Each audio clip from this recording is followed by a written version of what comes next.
Hey, before I get started today, please help me assist a friend of the channel and really a friend to all people, Garrison Hayes. He is a remarkable creator who is up for a Webby Award.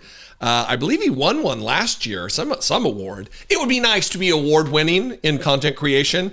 This is something I probably will never know, but I'm going to put a link in the description below. Click it, find Garrison, click vote, sign up to vote, put in the information, and vote for Garrison. We're going to put him over the edge. We need young, talented, passionate creators to be rewarded for the work that they do. Thanks. Yeah, look, I know that Keith Self, the Texas congressman, this guy, I know this happened on April 1st, and it's April 3rd, and I missed a day, but I don't get to see everything all the time. And I would miss out on a moment to call this thumb with ears. Is that very accurate? Is he a thumb with ears or is he a dildo with ears? It's hard to tell. It's pretty hard to tell. But in a committee hearing the other day, this representative from Texas decided to quote Joseph Goebbels, the Nazi, the very highly regarded close friend of Adolf Hitler and chief propagandist for the Nazis. This member of Congress, this member of the Republican Party, this member of the largest, most effective white supremacy organization on the planet decided to quote Joseph Goebbels. A congresswoman who was there and spoke after him made remarks about it. She tweeted this: Joseph Goebbels was a literal Nazi and one of Hitler's closest allies. To my Republican colleagues, it is probably best not to quote him during a congressional hearing. She tweeted it along with the moment that he did quote Nazi Joseph Goebbels. Watch this. I'm going to leave you, and I'll yield back a little bit of my time. A direct quote from Joseph Goebbels.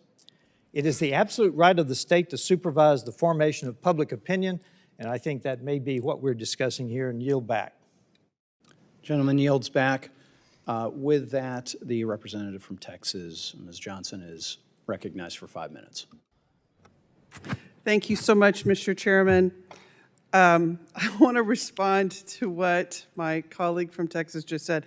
When you're quoting Joseph Goebbels about the role of state in the public debate, we have a big problem. Isn't that right, Ms. Jacobs? I mean, that's alarming as hell to me when that becomes the gold standard of Hitler and all that was going on in Russia, in German atrocities during World War II, when that becomes the quote of this hearing. Now, of course, Keith Self, the dildo with ears, the thumb-shaped dildo with ears. That's even better. That just encapsulates it all, right? Thumb-shaped dildo with ears. Keith Self, he has pushed back and said, oh, this is ridiculous. You're taking it out of context. I was just quoting Goebbels. You just witnessed it. What did we take out of context there, Keith? What did we take out of context? The woman that he was attacking, Nina Jankowicz, she had this to say. She was the one being questioned in this hearing.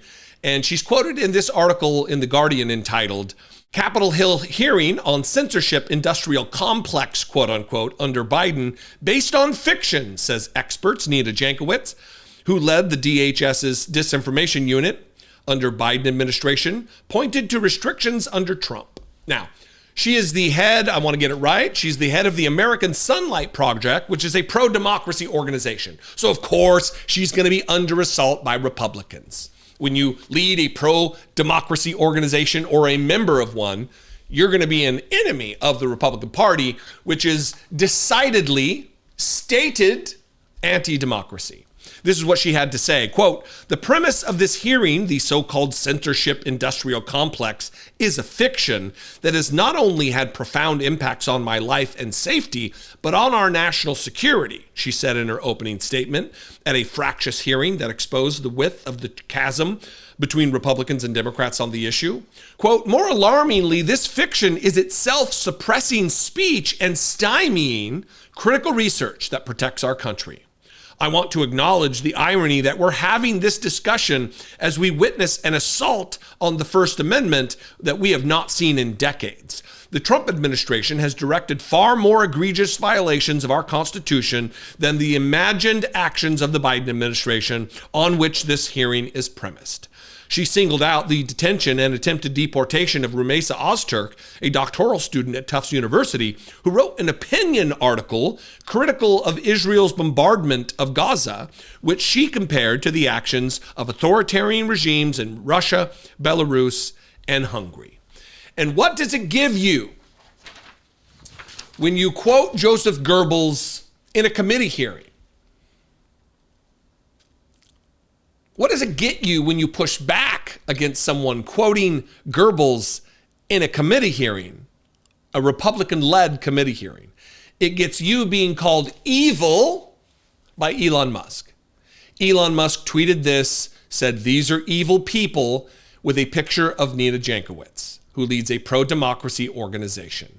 It wasn't the evil people. It's not Keith Self being called evil by Elon Musk, the guy who loves to throw up Nazi salutes at inaugural events. No. It's not Keith Self who's evil for quoting Goebbels.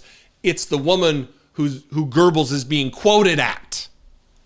She's the evil one, not the Republican, not the thumb-shaped dildo with ears. No.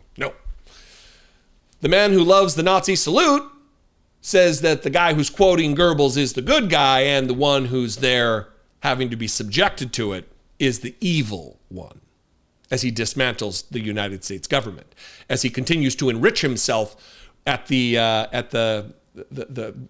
checkbook of the government and we the people.